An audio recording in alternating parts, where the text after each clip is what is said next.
Welcome to GMR online classes. आज भी class किस पे होगी? एमसीक्यूज पे ही होगी। आपका एम्स पटना जीएमसीएच का बार का एग्जाम होने वाला है जल्द ही। तो डियर स्टूडेंट, बहुत अच्छे से अपनी तैयारी रखिए। एमसीक्यूज को जितना ज़्यादा हो सके उतना सॉल्व कीजिए, ठीक है। लेकिन हमेशा ध्यान रखना, एमसीक्यू सॉल्व से करने से पहले आपका जो कंटेंट नॉलेज है, के फैक्टर है रिगार्डिंग योर कंटेंट, वो आपका क्लियर होना चाहिए, ठीक है। So let's start the class. Okay, तो फर्स्ट क्वेश्चन अपने पास आज की क्लास में क्या है? That is a literature review is. What is literature review? ठीक है, ये क्वेश्चन पूछ रहा है। अपने पास 4 ऑप्शन है, तो अपन इसमें से सही आंसर उसका ढूंढेंगे। पहला ऑप्शन है everything that is known about subject, कि किसी भी विषय में आपको सब कुछ पता होना चाहिए, क्या ये लिटरेचर रिव्यू है? सेकंड ऑप्शन है an analytical summary of research finding, कि एक एनालिटिकल समरी आपके पास में होनी चाहिए, उसके बारे में आपके पास सारा नहीं, मतलब एनालिटिकल इंफॉर्मेशन समरी होनी चाहिए किसी भी रिसर्च फाइंडिंग की, ठीक है। रिसर्च फाइंडिंग की समरी नहीं होनी चाहिए अपने पास में। रिसर्च से पहले जो टॉपिक है पूरा, वो सब कुछ क्या कहलाता है डियर स्टूडेंट्स? लिटरेचर रिव्यू कहलाता है। All approved data on a research topic, ठीक है। ऐसा नहीं है कि रिसर्च टॉपिक के ऊपर जो रिसर्च की गई है उसका अप्रूव डेटा अपने पास हो, वही क्या कहलाएगा? लिटरेचर रिव्यू कहलाएगा। ऐसा नहीं है, ठीक है। हमेशा ध्यान रखिएगा, जितने भी पब्लिश्ड हो, अनपब्लिश्ड सोर्सेज हो, वो सारे ही लिटरेचर रिव्यू कहलाते हैं। व्हाट इज लिटरेचर रिव्यू, मैं अभी आपको बताऊंगी और डिटेल में। फोर्थ है a compilation of all the positive result of research, कि जरूरी नहीं है कि सिर्फ और सिर्फ पॉजिटिव ही अपने पास में हो, ऐसा कुछ नहीं है। नेगेटिव भी अपने पास में अगर किसी चीज के बारे में है, तभी तो अपन उस चीज के ऊपर रिसर्च कर पाएंगे ना। सबसे पहली चीज, रिसर्च क्यों करते हैं? देखो, सबसे मेन टॉपिक क्या है? व्हाई रिसर्च इज कंडक्ट, ठीक है। कि रिसर्च क्यों करते हैं? रिसर्च इसलिए की जाती है डियर स्टूडेंट, एक एविडेंस बेस्ड प्रैक्टिस के लिए, कि आज वी ऑल आर नर्सेस, ठीक है, और अपन क्या कर रहे हैं? नर्सिंग केयर प्रोवाइड कर रहे हैं पेशेंट को। तो उस पेशेंट को नर्सिंग केयर प्रोवाइड अपन जिस भी बेसिस पे करते हैं, वो किस बेसिस पे करते हैं? By the research. कि रिसर्च के बेसिस पे अपन क्या करते हैं? एविडेंस बेस्ड प्रैक्टिस की मदद से क्या करते हैं? अपन पेशेंट को केयर दे पाते हैं, ठीक है, राइट। जैसे कि पहले ग्लास सिरिंज यूज में ली जाती थी, आजकल नॉन डिस्पोजेबल या डिस्पोजेबल सिरिंज यूज में ली जाती है, ठीक है। मोस्टली तो जो कैसी है, डिस्पोजेबल सिरिंज है, वो ही यूज में ली जाती है। तो ये भी क्या है? एक रिसर्च का एग्जाम्पल है, ठीक है। कि जितनी ज्यादा रिसर्च होगी उतना ही ज्यादा क्या होगा? एविडेंस मिलेंगे, और उस एविडेंस के बेस में अपन एक इफेक्टिव नर्सिंग केयर पेशेंट्स को प्रोवाइड करेंगे, ठीक। तो रिसर्च क्या है? कि रिसर्च इसलिए की जाती है ताकि अपन क्या कर सके? एक एविडेंस बेस्ड क्या दे सके? पेशेंट को केयर दे सके, ठीक है। तो what is literature review? Literature review क्या है? कि किसी भी सब्जेक्ट के बारे में इन डेप्थ नॉलेज होना, या सारा का सारा कंटेंट आपको पता होना। जस्ट फॉर एग्जाम्पल, अगर मैं एग्जाम्पल में ले लूँ, जैसे मायोकार्डियल इंफार्क्शन ले लूँ, तो मायोकार्डियल इंफार्क्शन में क्या क्या होता है? पूरा का पूरा सब कुछ अपन को क्या पता होना चाहिए? उसके बारे में नॉलेज पता होनी चाहिए, ठीक है। और उसके ऊपर जितनी भी रिसर्च की गई है, चाहे वो पॉजिटिव हो, चाहे नेगेटिव हो, चाहे पब्लिश्ड हो, चाहे अनपब्लिश्ड हो, चाहे अप्रूव्ड हो, चाहे अनअप्रूव्ड हो, वो सब कुछ अपन को पता होना चाहिए। वो क्या है? Literature review. लिटरेचर रिव्यू दो तरीके से की जाती है, प्राइमरी सोर्स से, एक सेकेंडरी सोर्स से। ये डिफरेंट टॉपिक है, अदर टॉपिक है, अपन इसको यहाँ पर कंसीडर नहीं करेंगे। तो इसका जो राइट आंसर होगा, the number 1 is the right answer, कि एवरीथिंग मतलब everything that is known about subject is the right answer of this question, ठीक है। कि ऐसा नहीं कि सिर्फ और सिर्फ अप्रूव्ड होना चाहिए, ऐसा नहीं कि सिर्फ और सिर्फ एक एनालिटिकल समरी होनी चाहिए, ये भी नहीं है। कि everything which are known about subject, चाहे वो पब्लिश्ड हो, अनपब्लिश्ड हो, अप्रूव्ड समरी हो, या फिर क्या हो? अप्रूव्ड डेटा हो, एनालिटिकल समरी हो, सब कुछ किसके अंदर आ जाएगा? एवरीथिंग के अंदर।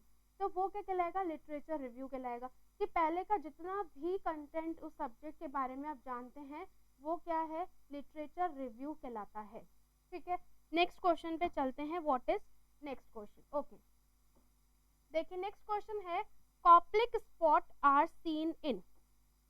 Koplik spot are seen in किसके अंदर देखने को मिलता है? कॉप्लिक स्पॉट रैश पीरियड में, इंक्यूबेशन में, रिकवरी फेज के अंदर, या फिर प्रोड्रोमल पीरियड के अंदर। तो डियर स्टूडेंट ध्यान दीजिएगा कि जो कॉप्लिक स्पॉट है वो किसके अंदर देखने को मिलता है? Koplik spot is seen in measles, ठीक है, मीजल्स के अंदर देखने को मिलता है।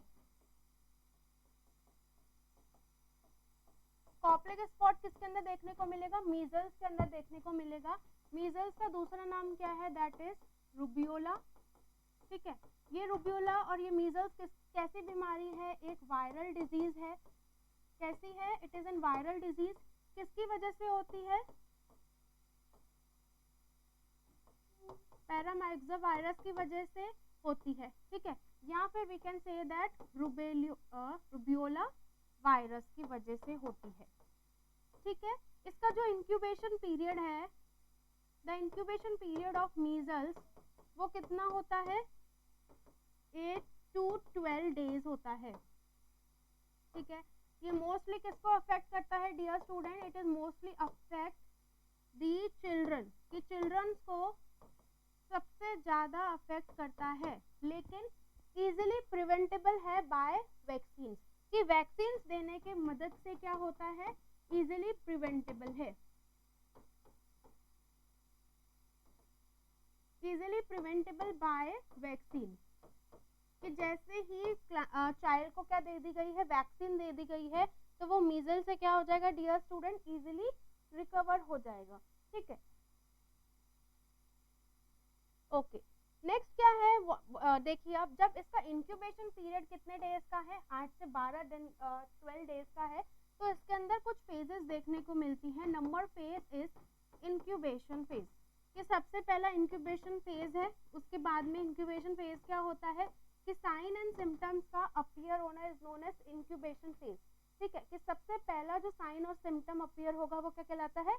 इंक्यूबेशन पीरियड या इंक्यूबेशन फेज कहलाता है। तो इंक्यूबेशन फेज और इंक्यूबेशन पीरियड क्या कहलाएगा? इसका फर्स्ट फेज कहलाएगा, किसका?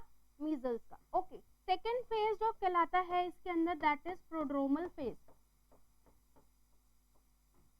ठीक है। प्रोड्रोमल फेज कौन सा फेज है? That is second one.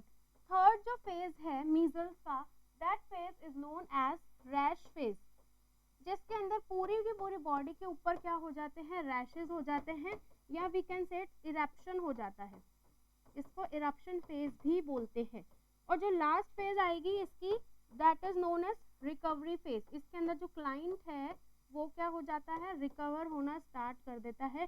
This phase is known as recovery phase. तो बात समझ में आई?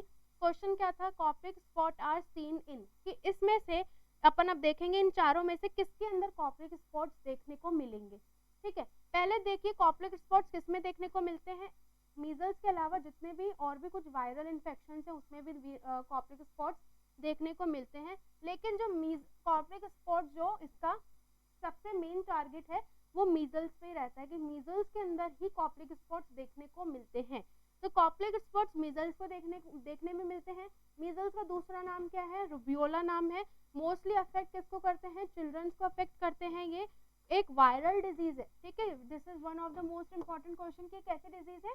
वायरल डिजीज है, या फिर कौन से वायरस से होती है? आरएनए सिंगल स्ट्रैंडेड वायरस से होती है ये, और पैरामाइक्सो वायरस से होती है। विरिडी भी इसको बोल सकते हैं, ठीक है। रूबियोला वायरस भी अपन इसका अगर क्वेश्चन में आ रहा है, एक जर्मन मीजल्स है उसका रूबेला है, इसका रूबियोला है, ठीक है, वो चीज अलग है। ये इजीली प्रिवेंटेबल है बाय द वैक्सीन, की वैक्सीन की मदद से ये जो है वो इजीली प्रिवेंट हो सकती है, ठीक है। इसका इंक्यूबेशन पीरियड क्या है? 8 से 12 दिन, मतलब 8 से 12 डेज में ये क्या हो जाती है? इजीली क्या हो जाते हैं? इसके अंदर सिम्टम्स देखने को मिल जाते हैं। ओके, अब इंक्यूबेशन पीरियड के बाद में सेकेंड जो फेज आया वो क्या है? प्रोड्रोमल फेज, ठीक है। थर्ड है rash phase and the fourth one is recovery phase. तो ध्यान दीजिएगा, जो प्रोड्रोमल फेज है, जो प्रोड्रोमल फेज है उसके अंदर कॉप्लिक स्पॉट्स देखने को मिलते हैं। तो किसके अंदर देखने को मिलेंगे? प्रोड्रोमल फेज के अंदर क्या देखने को मिलते हैं? कॉप्लिक स्पॉट्स देखने को मिलते हैं। कि यस, प्रोड्रोमल पीरियड के अंदर ही क्या देखने को मिलते हैं? क्या देखने को मिलते हैं? कॉप्लिक स्पॉट्स देखने को मिलते हैं। तो इसका राइट आंसर क्या है? The fourth one is the right answer of this question, that कि प्रोड्रोमल फेज के अंदर कॉप्लिक स्पॉट्स देखने को मिलते हैं, ठीक है। अब इस प्रोड्रोमल फेज का एक दूसरा नाम है, it is also known as catarrhal phase. Catarrhal period भी इसको बोला जाता है, ठीक है, कि इसको कैटारहल पीरियड भी बोला जाता है। ओके, नेक्स्ट अपन नेक्स्ट क्वेश्चन पे चलते हैं। क्लियर हुआ? ओके, देखिए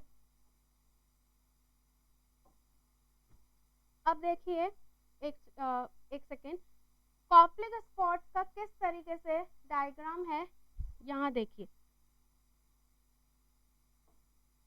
these all are Koplik spots, these all are Koplik spots, ठीक है, कि ये सब क्या है, कॉप्लिक स्पॉट्स है। कहाँ देखने को मिलते हैं, अपोजिट मोलार टीथ, कि आपके माउथ कैविटी के अंदर म्यूकोजा लेयर्स में कॉप्लिक स्पॉट्स हो जाते हैं और मोलार टीथ के अपोजिट कॉप्लिक स्पॉट्स देखने को मिलते हैं। कौन सी बीमारी में हो रहे हैं, मीजल्स के अंदर। क्लियर है? नेक्स्ट क्वेश्चन पे चले। ओके, नेक्स्ट क्वेश्चन देखिए, नेक्स्ट क्वेश्चन क्या है, the nurse is caring for a client with heart failure. एक नर्स है जो किसकी केयर कर रही है, कैसे क्लाइंट की केयर कर रही है, जो जिससे किससे सफर कर रहा है, हार्ट फेलियर से सफर कर रहा है। क्लियर हुआ यहाँ तक कि वो किससे सफर कर रहा है, हार्ट फेलियर से सफर कर रहा है, ठीक है, एक client. Okay, on assessment the nurse note that the client is dyspnoeic, कि असेसमेंट के तौर पे, असेसमेंट के बिहाफ पे जो क्लाइंट है उसके अंदर क्या देखने को मिल रहा है, डिस्निक या डिस्निया देखने को मिल रहा है, डिफिकल्टी इन ब्रीथिंग देखने को मिल रही है और क्रैकल साउंड सुनाई दे रहा है, ठीक है, आर ऑडिबल ऑन ऑस्कल्टेशन, के ऑस्कल्टेशन की मदद से क्या देखने को मिल रहे हैं, क्रैकल साउंड्स देखने को मिल रहे हैं। What additional manifestation would the nurse expect to note in this client if excess fluid volume is present? कि इसमें पूछा गया है क्वेश्चन में कि ऐसा कौन सा एडिशनल मैनिफेस्टेशन है जो नर्स एक्सपेक्ट करेगी जब क्लाइंट के अंदर क्या हो रहा है, एक्सेस फ्लूइड वॉल्यूम हो रहा है। तो डियर स्टूडेंट्स, हमेशा ध्यान देना कि जब भी क्या हो रहा है, हार्ट फेलियर की कंडीशन हो जाती है या हार्ट से संबंधित कोई भी बीमारी होती है क्लाइंट के अंदर, तो हार्ट क्या नहीं कर पाता, अच्छे से पंप नहीं कर सकता किसको, ब्लड को, कि जो क्लाइंट है उसका जो हार्ट है वो क्या हो गया, फेल हो गया, या फिर उसके अंदर किसी भी तरीके की क्या हो गई है, एबनॉर्मेलिटी या फिर डिफॉर्मिटी प्रेजेंट है, ठीक है। तो हार्ट जो है वो अच्छे से क्या नहीं कर पाता, अपने ब्लड को पंप नहीं कर पाता, उसकी जो पंपिंग कैपेसिटी है वो डिमिनिश हो जाती है, डिक्रीज हो जाती है। यहाँ तक बात समझ में आई? ओके, जब जो उसकी कैपेसिटी है वो डिमिनिश हो रही है, अच्छे से हार्ट को, अच्छे से ब्लड को हार्ट क्या कर नहीं पा रहा, पंप नहीं कर पा रहा, तो जो मेजर ऑर्गन्स हैं आपकी बॉडी के अंदर, जैसे लाइक लिवर है, किडनी है, ठीक है, आपके लंग्स हैं, ये सारे ब्रेन है, तो इनको क्या होगी, ब्लड सप्लाई एडिक्वेटली पहुंचेगी नहीं, तो ऑक्सीजन की डिमांड क्या होगी बॉडी के ऑर्गन्स के अंदर, फुलफिल नहीं होगी, ठीक है। तो जैसे जस्ट फॉर एग्जांपल अगर मैं किडनी को लेती हूँ, तो किडनी के अंदर जो किडनी के स्ट्रक्चरल फंक्शनल यूनिट है, दैट इज योर नेफ्रॉन्स, ठीक है। इन नेफ्रॉन्स के अंदर क्या होगा, यूरिन का क्या होता है, फॉर्मेशन होता है by the glomerulus filtration rate के तौर पर देखा जाता है। जब अपन पढ़ते हैं कि ग्लोमेरुलस फिल्ट्रेशन रेट क्या करता है, किडनी के अंदर क्या कर रहा है, यूरिन का फॉर्मेशन कर रहा है। तो जब किडनी के टिश्यूज तक या किडनी के सेल्स तक क्या नहीं हो रहा, एडिक्वेट ऑक्सीजन की डिमांड फुलफिल नहीं हो रही है, तो ग्लोमेरुलस फिल्ट्रेशन रेट क्या हो जाता है डियर स्टूडेंट्स, डिक्रीज हो जाता है। यहाँ तक बात समझ में आई कि जो GFR है वो डिक्रीज हो जाएगा, और GFR के डिक्रीज होने की मदद से जो यूरिन है, वो जो फ्लूइड है एक्स्ट्रा, वो बॉडी से बाहर नहीं निकल पाएगा, बॉडी के अंदर से टॉक्सिन्स बाहर नहीं निकल पाएंगे, तो बॉडी के अंदर ही फ्लूइड क्या हो जाएगा, एक्सेसिवली अक्यूमुलेट हो जाएगा, इकट्ठा हो जाएगा, अबंडेंट हो जाएगा। क्लियर हुआ?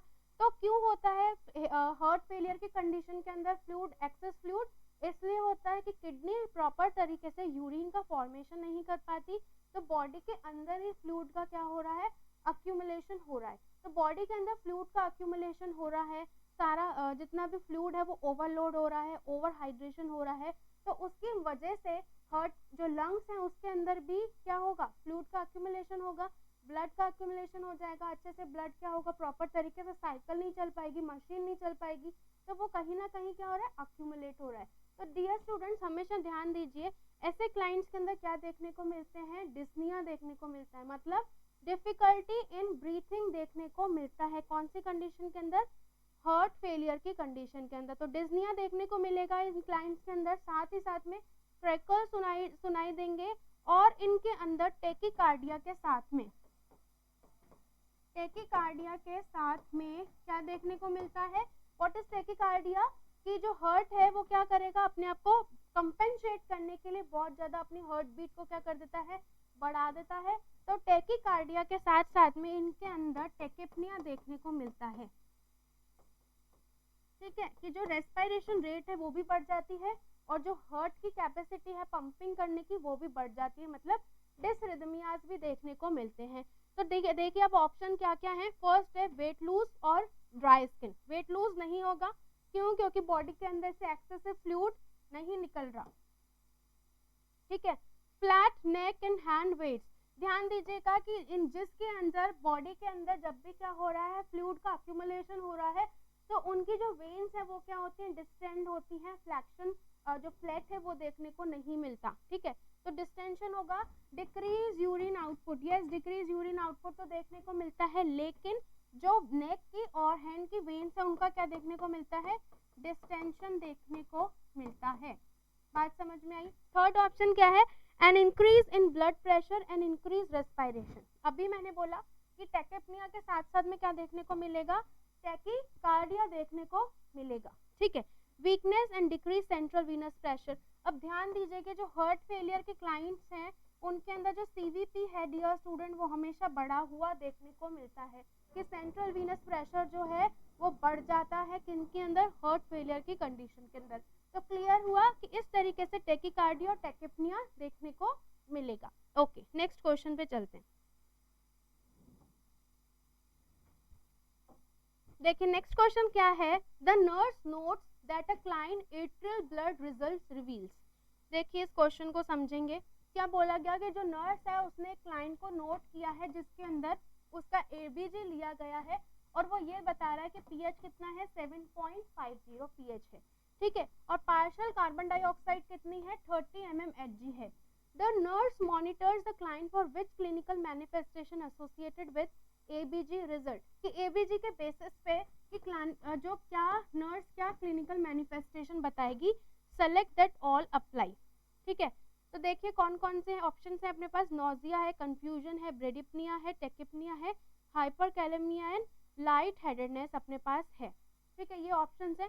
तो ध्यान पहले इस क्वेश्चन को समझते हैं कि बॉडी के अंदर नॉर्मल ब्लड पीएच कितना होता है, 7.35 से लेके 7.45, this is your normal blood pH.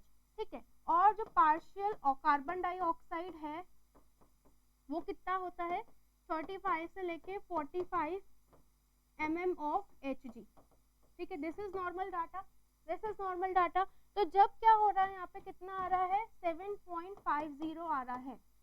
ठीक है, बढ़ा हुआ आ रहा है। अगर मैं इसमें एक pH बनाऊं तो 7 न्यूट्रल होता है, 0 क्या है, इस तरफ जब pH जाता है तो वो एसिडिक होता है, यहाँ पर 14, और इस तरफ अगर pH का स्केल जा रहा है, डिजिट जो आपकी डाटा आ रहे हैं वो 7 से बढ़कर आ रहे हैं, तब कैसा कंडीशन हो जाती है, एल्कलोसिस की। ठीक है, तो पेशेंट को क्या हुआ, एक तो क्या डिफाइन अपन क्या सोच सकते हैं कि पेशेंट को क्या हो रहा है, एल्कलोसिस की कंडीशन हो रही है। बात समझ में आई। और रेस्पिरेटरी में जो उसका पार्शियल कार्बन डाइऑक्साइड का वैल्यू है वो कितना आ रहा है, पार्शियल कार्बन डाइऑक्साइड कितनी आ रही है, 30 आ रही है, मतलब CO2 बॉडी के अंदर क्या हो रहा है, कम हो रहा है। तो कैसा एसिड बेस इम्बैलेंस है ये, this is your respiratory, this is your respiratory, this is your respiratory कि कौन सी बीमारी है, पेशेंट को रेस्पिरेटरी एल्कलोसिस से पेशेंट सफर कर रहा है। यहाँ तक बात समझ में आई कि अपन ने इससे पता कर लिया कि पेशेंट के अंदर क्या हो रहा है, रेस्पिरेटरी एल्कलोसिस हो रहा है। ठीक है, तो रेस्पिरेटरी एल्कलोसिस हो रहा है तो उसके अंदर क्या क्या क्लिनिकल फीचर्स देखने को मिलते हैं, पेशेंट के अंदर लिथार्जी देखने को मिलता है कि पेशेंट कैसा रहता है, थका थका रहता है। पेशेंट के अंदर कंफ्यूजन देखने को मिलता है, पेशेंट के अंदर लाइट हेडेडनेस देखने को मिलती है, लाइट हेडेडनेस, पेशेंट के अंदर लाइट हेडेडनेस देखने को मिलती है, कंफ्यूजन देखने को मिलती है, नोजिया वॉमिटिंग देखने को मिलते हैं। पेशेंट किससे सफर करेगा, नोजिया से या फिर वॉमिटिंग भी उसको हो सकती है। यहाँ तक बात समझ में आई। ठीक है, और क्या देखने को मिलेगा, पेशेंट के अंदर कंफ्यूजन देखने को मिल रहा है, लिथार्जी देखने को मिल रहा है, लाइट हेडेडनेस देखने को मिल रही है और नोजिया वॉमिटिंग देखने को मिल रहे हैं। इसके साथ साथ में पेशेंट के अंदर टैकेप्निया भी देखने को मिलता है, टैकेप्निया। क्या देखने को मिलेगा, टैकिपनिया भी देखने को मिलेगा पेशेंट के अंदर। ठीक है, इस तरीके से पेशेंट के अंदर साइन एंड सिम्टम्स देखने को मिलते हैं विद द रेस्पिरेटरी एल्कोलोसिस। ठीक है, अगर मैं एक्स्ट्रा कुछ बताऊं तो पेशेंट के अंदर नमनेस, टिंगलिंग साउंड, ठीक है, नमनेस और टिंगलिंग्स देखने को मिलेगी। साथ साथ में पेशेंट के अंदर और क्या देखने को मिलेगा, लिथार्जी, ये सारे पेशेंट के अंदर सिम्टम्स देखने को मिलते हैं। अगर बहुत सारे सिम्टम्स हैं ऐसे तो देखिए इसमें कौन कौन से एप्लीकेबल होते हैं कि रेस्पिरेटरी एल्कोलोसिस का कोई पेशेंट है, ठीक है, उसके अंदर पेशेंट में नोजिया देखने को मिलेगा, ठीक, कंफ्यूजन देखने को मिलेगी, ब्रेडिपनिया देखने को नहीं मिलता है, टेकिपनिया देखने को मिलता है, हाइपरकैलेमिया देखने को नहीं मिलता, लाइट हेडेसनेस देखने को मिलती है। तो राइट आंसर क्या हुआ इस क्वेश्चन का? The right answer of this question is option number 1, option number 2, option number 4 and option number 6. This is the right answer of this question. This is the right answer of this question. Clear है? Okay, next question पे चलते हैं। देखिए next question क्या है?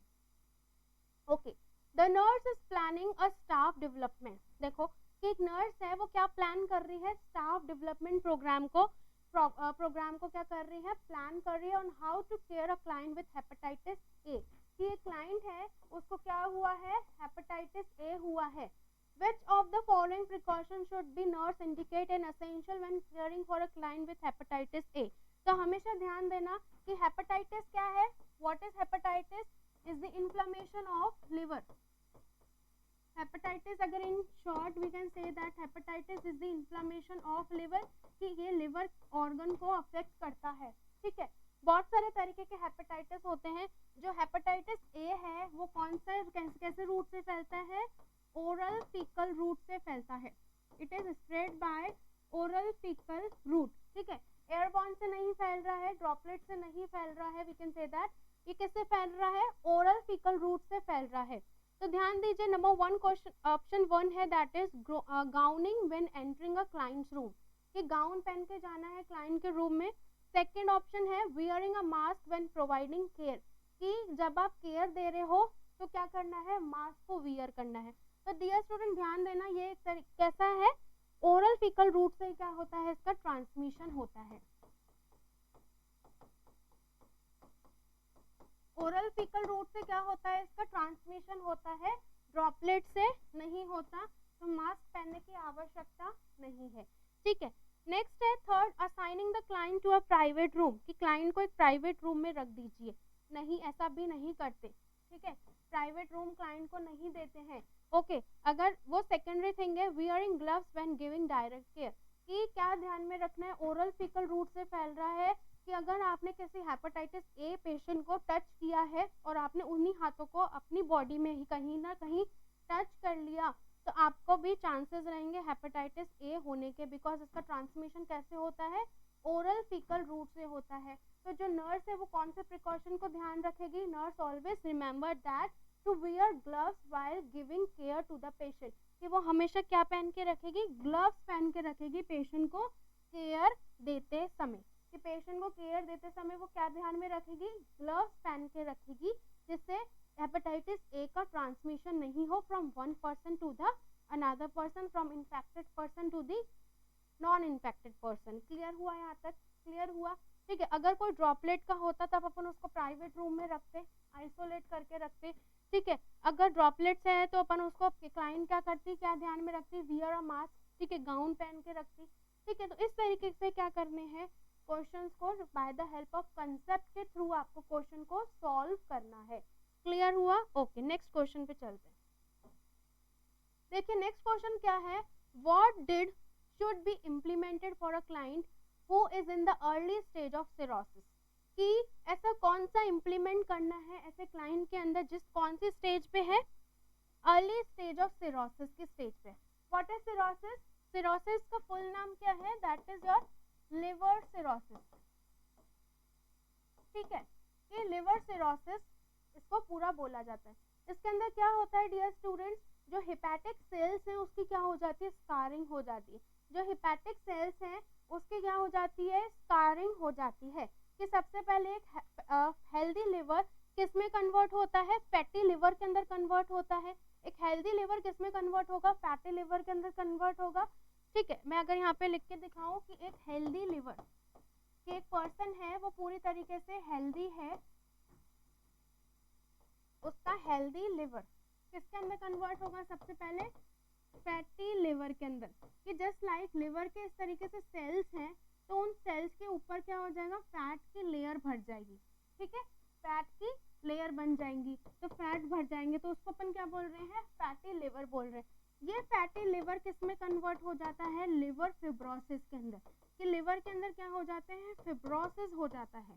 ठीक है, and further ये लिवर फिब्रोसिस किस में कन्वर्ट हो जाता है, लिवर सिरोसिस में कन्वर्ट हो जाता है। ठीक है, इसको ट्रीट करना बहुत ही ज़रूरी हो जाता है। तो लिवर सिरोसिस के बहुत सारे कारण हैं, जैसे कि लिवर सिरोसिस किस किस वजह से हो सकता है, अल्कोहल की वजह से, alcohol is the most common cause of liver cirrhosis. Biliary cirrhosis की वजह से हो सकता है, ये एक अनदर टॉपिक है, अपन इसको डिटेल में बाद में समझेंगे। तो लिवर सिरोसिस कब हो रहा है, अगर अर्ली स्टेज पे आ रहा है। ध्यान दीजिए, दो स्टेज है लिवर सिरोसिस की, एक अर्ली और एक लेट। अगर अर्ली स्टेज है लिवर सिरोसिस की, तो किसी भी तरीके का क्लाइंट में, ध्यान दीजिएगा, कोई रेस्ट्रिक्शंस नहीं होंगे, नो रेस्ट्रिक्शंस, कोई भी रेस्ट्रिक्शंस नहीं होंगे, no restrictions on diet. Diet पे किसी भी तरीके का रेस्ट्रिक्शन नहीं लगाने हैं। ठीक है, क्लाइंट को फैट भी दे सकते हो, प्रोटीन भी दे सकते हो, ठीक है, सोडियम भी आप उसको दे सकते हो जो वो नॉर्मली ले रहा है। ठीक है, तो इन क्लाइंट्स को डाइट पे जो ध्यान देना है वो क्या देना है, पूरी प्रॉपर न्यूट्रिएंट डाइट देनी है। प्रॉपर न्यूट्रिएंट डाइट क्या करेंगे, प्रॉपर न्यूट्रिएंट डाइट क्या करेंगे, गिवन। हमेशा ध्यान रखिए कि प्रॉपर न्यूट्रिएंट डाइट क्या होगा, इन क्लाइंट्स को दिया जाएगा। तो क्या है, ऑप्शंस क्या है, हाई कैलोरी हाई कार्बोहाइड्रेट। कि high calorie high carbohydrate diet देंगे क्या, high protein low fat diet देंगे क्या। मैंने अभी बोला कोई रेस्ट्रिक्शंस नहीं लगाने, तो लो फैट भी नहीं देंगे, जो वो खा सकता है अपनी नॉर्मल रूटीन में वो खाएगा, लेकिन वो डाइट कैसे होनी चाहिए, प्रॉपर न्यूट्रिएंट रहित होनी चाहिए। ठीक है, थर्ड है low fat low protein, no restrictions, कोई रेस्ट्रिक्शंस नहीं लगाने, कोई एडवाइस नहीं करना है। High carbohydrate low sodium diet, high carbohydrate low sodium diet, ऐसा भी नहीं है कि क्लाइंट के अंदर क्या करेंगे अपन, लो सोडियम डाइट देंगे। तो ध्यान दीजिएगा, हमेशा क्लाइंट को कैसे देंगे, high calorie high carbohydrate clients को डाइट दी जाएगी। कि क्लाइंट को पूरी प्रॉपर न्यूट्रिएंट रहित डाइट देनी है, तो कैसी डाइट देंगे, हाई कैलोरी हाई प्रोटीन रहित डाइट क्लाइंट्स को दी जाएगी। क्लियर हुआ क्वेश्चन, क्लियर हुआ। ओके, नेक्स्ट क्वेश्चन पे चलते हैं। नेक्स्ट क्वेश्चन क्या है, देखिए नेक्स्ट क्वेश्चन क्या आया, a client is admitted to the emergency department. कि क्लाइंट है जो इमरजेंसी डिपार्टमेंट में क्या हुआ है, एडमिट हुआ है विद अ हेडेक। उसको क्या क्या हुआ है, हेडेक हुआ है, वीकनेस हुआ है, स्लाइट कंफ्यूजन हुई है। क्लियर हो गया, क्या हुआ, हेडेक वीकनेस स्लाइट कंफ्यूजन। आप इसको हाईलाइट कर लीजिए, 1 2 3। Okay, the physician diagnose carbon monoxide poisoning. उसके बाद में फिजिशियन ने क्या डायग्नोज कर दिया कि क्लाइंट को कौन सी पॉइजनिंग हुई है, कार्बन मोनोऑक्साइड पॉइजनिंग हुई है। Highlight topic of this question. ठीक है, कि हमेशा स्टूडेंट ध्यान रखिएगा कि जो लॉन्ग क्वेश्चंस होते हैं स्टूडेंट्स उसको आधा पढ़ के ही इग्नोर कर देते हैं। तो क्वेश्चन को पूरा समझना है और उस क्वेश्चन को शॉर्ट नोट्स बनाने हैं कि क्वेश्चन आखिर पूछना क्या चाह रहा है। ठीक है, तो डायग्नोज क्या हुआ, कार्बन मोनोऑक्साइड पॉइजनिंग, और कौन से सिम्टम्स देखने को मिले हैं, headache weakness and slight confusion. Clear है, ओके। तो what should the nurse do, कि नर्स क्या करेगी क्लाइंट के लिए। ओके, तो कार्बन मोनोऑक्साइड क्या है, बहुत ज़्यादा क्या होता है, बहुत ही ज़्यादा कैपेसिटी रखता है हीमोग्लोबिन के साथ बाइंड होने की। Carbon monoxide have higher potential to bind haemoglobin as compare to oxygen and carbon dioxide. ठीक है, अगर मैं बात करूँ CO2 की, कार्बन मोनोऑक्साइड की और ऑक्सीजन की, ठीक है, तो जो कार्बन मोनोऑक्साइड है वो सबसे ज़्यादा कैपेसिटी रखता है किसके साथ बाइंड होने की, हीमोग्लोबिन के साथ में बाइंड होने की। ठीक है, तो ध्यान दीजिएगा कि कार्बन मोनोऑक्साइड अगर बहुत ज़्यादा हाई अमाउंट में किसी ने क्या कर ली है, इनहेल कर ली है, तो विद इन क्या होगा, विद इन 5 मिनट क्लाइंट की डेथ हो जाती है। Dear students, remember that. अगर बहुत ही ज़्यादा सीवियर पॉइजनिंग हुई है किसकी, यहाँ अगर लिखें तो due to due to severe poisoning, कि कार्बन मोनोऑक्साइड के जो कंपाउंड्स हैं वो बहुत ही ज़्यादा क्या कर लिए हैं, इनहेल कर लिए गए हैं। तो due to severe poisoning of carbon monoxide, ठीक है, कितने से ज़्यादा, मोर देन 51 ppm से ज़्यादा। अब क्या है डियर स्टूडेंट, ये देखिए कि जो आपकी कार्बन मोनोऑक्साइड है वो नॉर्मल आपके घर में भी प्रेजेंट है, कि गैस स्टोव जो है उससे भी कार्बन मोनोऑक्साइड निकलती है, जिस प्रेस से आप कपड़े प्रेस कर रहे हो उससे भी कार्बन मोनोऑक्साइड निकलती है, लेकिन ये एक नॉर्मल लिमिट्स में है। इनका जो घर में आपका कार्बन मोनोऑक्साइड का लेवल रहता है वो 5 to 6 ppm रहता है, दैट इज नॉट हार्मफुल, ठीक है। इसका एक सीक्वेंस है कि इतने से इतने में ऐसे होता है, इतने से इतने में ऐसे होता है। तो यहाँ पर क्लाइंट को क्या देखने को मिले हैं, symptoms, headache, weakness and confusion देखने को मिला है। कंफ्यूजन देखने को मिल गया तो कहीं ना कहीं सेंट्रल नर्वस सिस्टम अफेक्ट हुआ है, सेंट्रल नर्वस सिस्टम अफेक्ट हुआ है। तो ध्यान दीजिएगा क्या करेंगे, इसके अंदर ऑप्शन देखते हैं। सबसे पहला इनिशिएट गैस्ट्रिक लवाज, गैस्ट्रिक लवाज लेने की जरूरत ही नहीं है, ये तो रेस्पिरेटरी के अंदर पॉइजनिंग हुई है ना, कार्बन मोनोऑक्साइड तो रेस्पिरेटरी ट्रैक से जा रही है, हीमोग्लोबिन से जुड़ रही है आगे जाके इन द इंटरनल रेस्पिरेशन, ठीक है, तो गैस्ट्रिक लवाज नहीं करेंगे।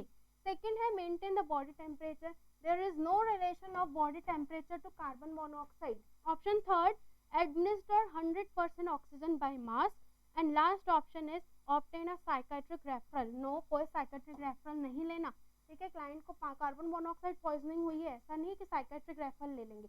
तो ध्यान दीजिएगा आपकी बॉडी के लिए जो फेवरेबल गैस है वो कौन सी है, ऑक्सीजन है और कार्बन डाइऑक्साइड है, कि ऑक्सीजन और कार्बन डाइऑक्साइड का आपकी बॉडी के अंदर लेवल मेंटेन रहना चाहिए, ठीक है, कि एक ऑक्सीजन का इतना है और कार्बन डाइऑक्साइड का 35 से 45 mmHg है, ठीक है। तो इतना तो क्या रहना चाहिए, मेंटेन रहना चाहिए।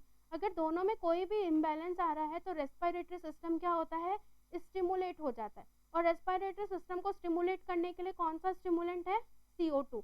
इसमें क्वेश्चन आया है कि which gas work as a stimulant for respiratory system, तो क्या है उसका answer, that is your CO2। कि CO2 जो गैस है वो कैसा काम करती है, रेस्पिरेटरी स्टिमुलेंट का काम करती है, रेस्पिरेटरी स्टिमुलेंट का काम करती है, ठीक है, रेस्पिरेटरी स्टिमुलेंट का काम करती है, दैट इज योर CO2।